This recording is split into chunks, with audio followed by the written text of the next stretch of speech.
بسم الله الرحمن الرحيم. عن أبي أمامة رضي الله تعالى عنه قال قال رسول الله صلى الله تعالى عليه وسلم في الحديث: ألا تسمعون إن البذاذة من الإيمان إن البذاذة من الإيمان. رواہ ابو داود۔ نبی کریم صلی اللہ علیہ وسلم نے ارشاد فرمایا، کیا آپ لوگ سن نہیں رہے؟ بے شک لباس کی سادگی ایمان کا حصہ ہے، بے شک لباس کی سادگی ایمان کا حصہ ہے۔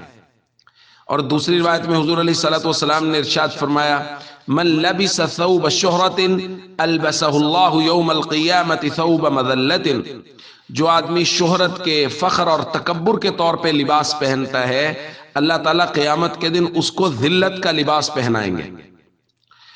دوستو، لباس کے متعلق ہم کافی دنوں سے بات کر رہے ہیں۔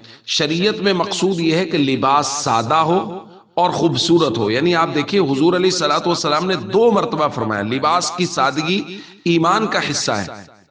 ہمارے ہاں لباس کے تکلفات بہت زیادہ ہو گئے ہیں، اور حضور نے فرمایا جو تکبر کے طور پہ لباس پہنتا ہے، فخر کے طور پہ لباس پہنتا ہے، شہرت کے لیے لباس پہنتا ہے، یار فلاں شخص کا لباس، وہ جو کپڑے پہنتا ہے وہ تو باہر ملک سے منگواتا ہے، یا تو وہ تو بڑے مہنگے ہوتے ہیں، وہ تو بڑے نفیس ہوتے ہیں۔ اس طرح کی باتیں اگر کوئی آدمی چاہتا ہے کہ میرے بارے میں کی جائے، اور اسی لیے وہ لباس اس طرح کا پہنتا ہے، تو وہ شریعت کے خلاف ہے۔ بہرحال شریعت کا مزاج یہ نہیں ہے۔ شریعت کا مزاج یہ ہے کہ لباس سادہ ہو، کیونکہ ایک مومن آدمی، سچا مومن، اس کے پاس اتنا وقت نہیں ہوتا کہ وہ لباس کے متعلق سوچے، پھر اس کو ڈیزائن کروائے۔ جیسے ہمارے یہاں چل رہا ہے، لباس کی باقاعدہ ڈیزائننگ ہوتی ہے، ڈیزائنر کے پاس جا کے اس کی پہلے ترتیب بنواتے ہیں، پھر اس کے بعد لباس بنایا جاتا ہے۔ شریعت میں یہ ہے کہ ایک سادہ، خوبصورت، اجلا لباس پہنا جائے جو صاف ستھرا ہو۔ السلام علیکم ورحمۃ اللہ وبرکاتہ۔